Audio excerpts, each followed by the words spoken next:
Princess friends. இன்றைக்கி நம்ம KFC chicken பீஸில் வந்து குட்டி குட்டியாக நான் எடுத்திருக்கேன், எலும்பில்லாத பீஸ் எடுத்திருக்கேன். எப்படி செய்யலான்னு பார்க்கலாம் வாங்க.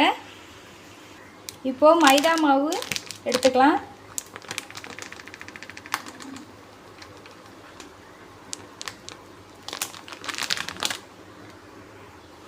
கொஞ்சம் கார்ன்ஃப்ளவர் எடுத்துக்கலாம், 1 ஸ்பூன் போட்டால் போதும். கொஞ்சம் மிளகாத்தூள், கொஞ்சம் பெப்பர் தூள்,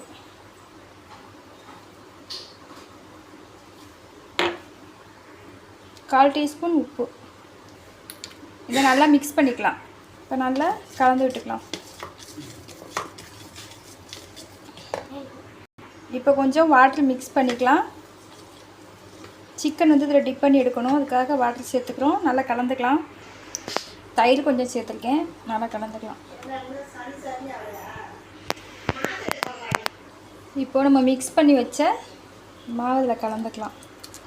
சிக்கனில் நல்லா ஊறட்டும்.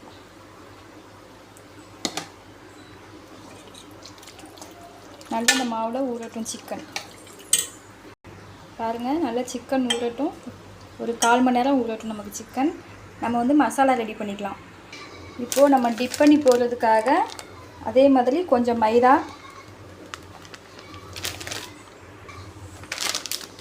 கார்ன்ஃப்ளவர் 100 கிராம் சேர்த்துக்கலாம். கார்ன்ஃப்ளவர் மட்டும் 2 ஸ்பூன் சேர்த்துக்கோங்க. மைதா 100 கிராம். இப்போது மிளகாத்தூள் கொஞ்சம், மிளகுத்தூள் கொஞ்சம், தூளுப்பு கொஞ்சம், தேவையான அளவுக்கு நல்லா மிக்ஸ் பண்ணலாம். சிக்கன் சாஃப்டாக வர்றதுக்கு லைட்டாக லெமன் போட்டுக்கலாம். KFC சிக்கன் செய்கிறதுக்கு வந்து நான் சின்ன சின்ன பீஸ் தான் எடுத்திருக்கேன். பெரிய பீஸ் தான் எடுக்கணும், நான் சின்ன பீஸ் எடுத்திருக்கேன்.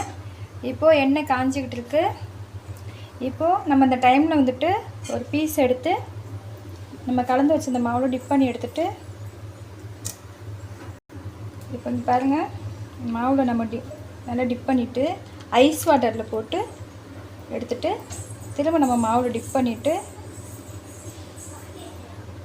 உதறி விட்டுறணும். இந்த மாதிரி ஒவ்வொரு சிக்கனாக போட்டு எடுத்துக்குவோம். இப்போ பாருங்கள், நல்லா பொரிஞ்சு எடுத்துகிட்டு திருப்பி போடுவோம்.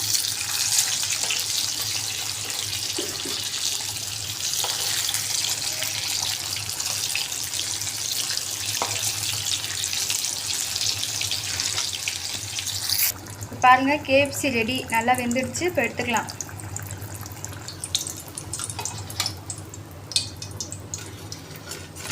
KFC chicken ready. நீங்களும் வீட்டில் ட்ரை பண்ணி பாருங்கள். என்னோடய வீடியோ பிடிச்சிருந்தா லைக் பண்ணுங்கள், ஷேர் பண்ணுங்கள் அண்டு சப்ஸ்கிரைப் பண்ணுங்கள். Thank you friends.